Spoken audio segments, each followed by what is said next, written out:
Bonne nouvelle pour la rentrée académique 2022-2023, l'École supérieure d'administration, d'économie, de journalisme et des métiers de l'audiovisuel ESAE vous ouvre les portes de ses différents sites. À Gbedjourmende, à Bomé-Calavi, à Kpakpa et même à Parakou, l'université ESAE vous offre des bons d'études et des demi-bourses dans toutes ses filières en licence 1, 2 et 3. Et pour les 100 premières inscriptions en master 1 et 2, bénéficiez des demi-bourses. Nouveau bachelier, vous avez au moins la mention assez bien, inscrivez-vous vite à ESAE et bénéficiez d'un bon de 50 000 francs CFA. Étudiants, étudiantes et nouveaux bacheliers, payez 200 000 francs CFA en sciences de gestion, sciences économiques, sciences juridiques et en administration des affaires en licence 1, 2 et 3 et 500 000 francs CFA en master 1 et 2, 250 000 francs CFA en administration générale, administration des finances, journalisme et métiers de l'audiovisuel en licence 1, 2 et 3 et 600 000 francs CFA en master 1 et 2. Alors, inscrivez-vous vite et profitez des offres exceptionnelles mais également d'un enseignement de qualité à l'université d'excellence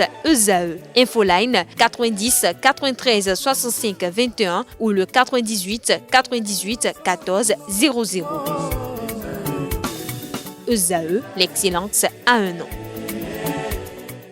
Amis sportifs, bonjour. Les championnes du Bénin saison 2021-2022 disputent à Maputo, au Mozambique, l'édition 2022 de la Coupe d'Afrique des champions féminines.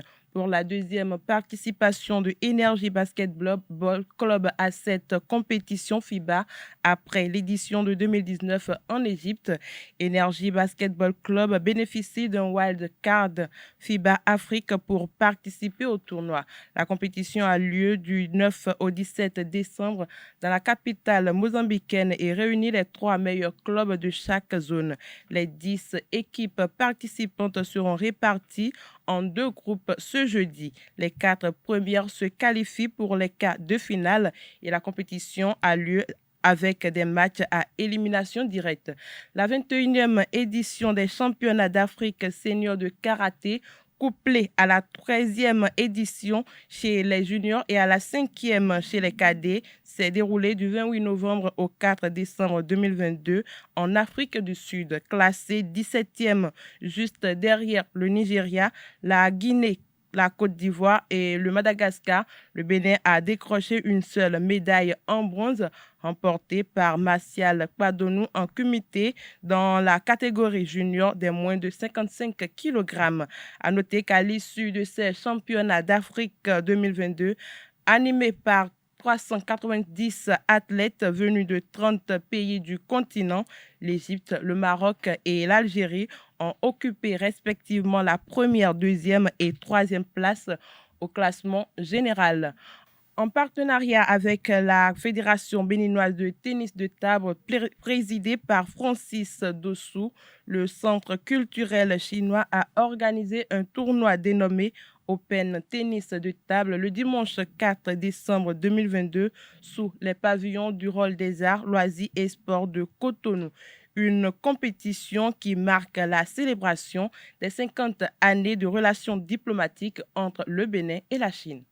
Cela fait 50 ans que le Bénin et la Chine nourrissent des relations amicales. Et pour célébrer ce cinquantenaire des relations sino-béninoises, l'ambassade de Chine près le Bénin, à travers le Centre culturel chinois CCC, en collaboration avec la Fédération béninoise de tennis de table, a organisé la compétition de tennis de table dénommée Open 50 ans d'amitié Chine-Bénin. L'objectif de l'organisation de cette compétition est bien précis. Quand on parle de l'amitié, de la coopération Chine-Bénin, ce n'est pas seulement politique, ce n'est pas seulement les projets, infrastructures, il y a aussi des échanges entre le peuple.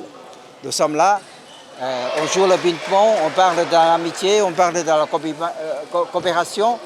Et parmi les joueurs, les coachs, il y a pas mal de personnes qui sont envoyées en Chine pour suivre des formations. Je pense qu'après la Covid, on va continuer. Au terme du match entre la Chine et le Bénin, qui s'est soldé par la victoire de la Chine, le président de la Fédération béninoise de tennis de table, heureux de l'aboutissement de cet événement sportif, a fait le bilan de la journée et des projections pour la suite. Les Chinois sont devenus des amis et au tennis de table, l'amitié est encore plus forte parce que vous savez, le tennis de table, c'est la discipline où les Chinois ont toujours brillé. Ils sont depuis des lustres champions du monde de tennis de table, presque indétrônables. C'est vrai que cette année c'était un peu chaud, ils ont gagné 3 victoires à 2, un peu comme dans le match entre la Chine et le Bénin tout à l'heure, mais donc ils aiment ça. Et comme ils nous ont passé un peu le virus, nous avons commencé à aimer cette discipline et nous la pratiquons. Et c'est l'occasion donc de manifester que la reprise de ces relations d'amitié n'est pas que politique, mais aussi sportive, culturelle.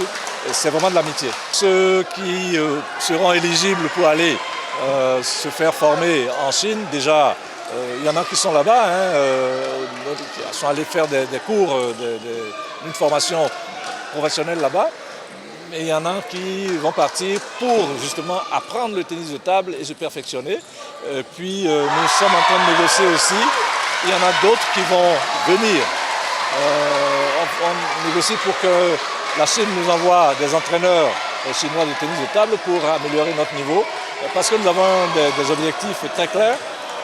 C'est les Jeux Olympiques. Si on réussit à aller à Paris en 2024, ce sera une petite victoire. Mais la vraie victoire, ça sera en 2032, quand le Bénin aura une médaille aux Jeux Olympiques. Notre petite championne Christ Amadi, elle a perdu contre la championne togolaise, mais c'est bien, c'est de bonne guerre.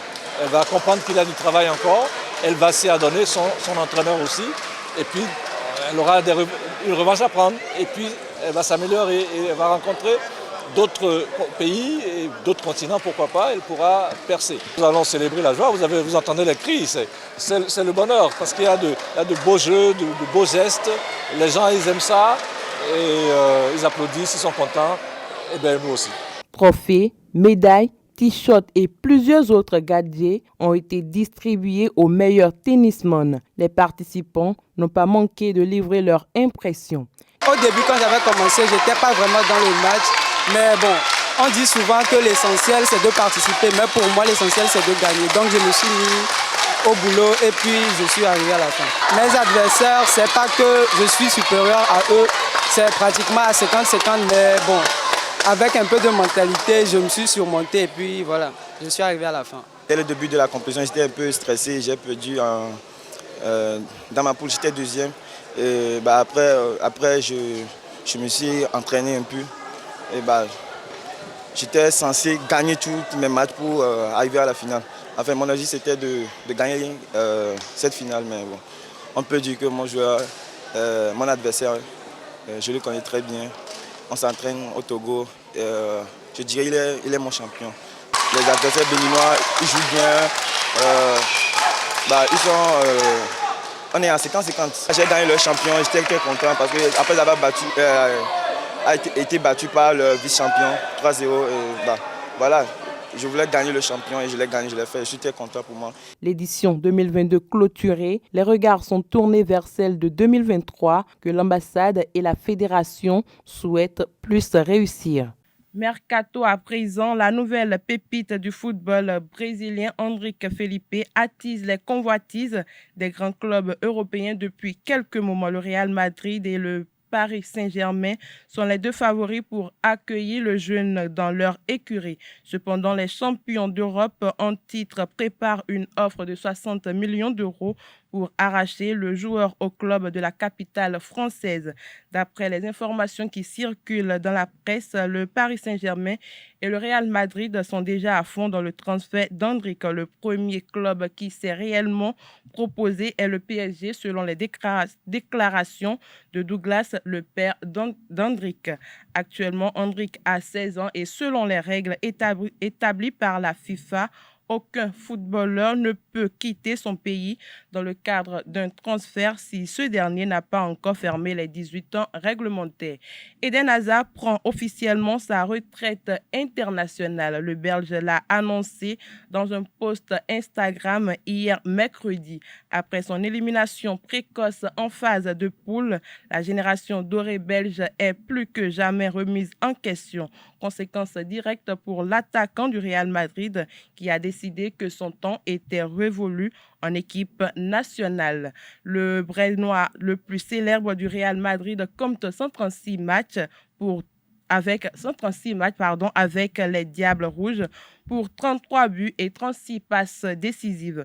Malgré une percée en demi-finale de Coupe du Monde en 2018, lui et sa génération dorée ne seront pas parvenus à ramener le trophée en Belgique. Dernière information, le stade 974 où se sont déroulés quelques-uns des matchs de la Coupe du Monde ne sera plus utilisé pour le reste de la compétition. Fruit d'une prouesse architecturale et écologique, cette infrastructure sera démontée et offerte après le mondial à un pays ayant besoin d'infrastructures. C'est un site original qui doit son nom au nombre de conteneurs ayant servi à sa construction. Par conséquent, il est démontable et peut être installé là où l'on souhaite à travers le monde. Selon les organisateurs de la Coupe du Monde 2022, ce bijou sera démonté juste après l'événement planétaire pour être offert à l'un des pays manquants d'infrastructures footballistiques. Appelé également Ras Abu Abdou Stadium, le stade 974 est d'une capacité de 40 000 places. Il faut dire que sur les 7 stades construits à l'occasion de la Coupe du Monde 2022 au Qatar, en plus de celui d'Al Khalifa entièrement rénové en 2017, seuls 3 et continueront à accueillir les fans du foot après le mondial. Les autres enceintes connaîtront des modifications ou seront transformées pour d'autres activités culturelles ou autres. C'est tout pour la page des sports de ce matin. Merci pour votre attention et à très bientôt.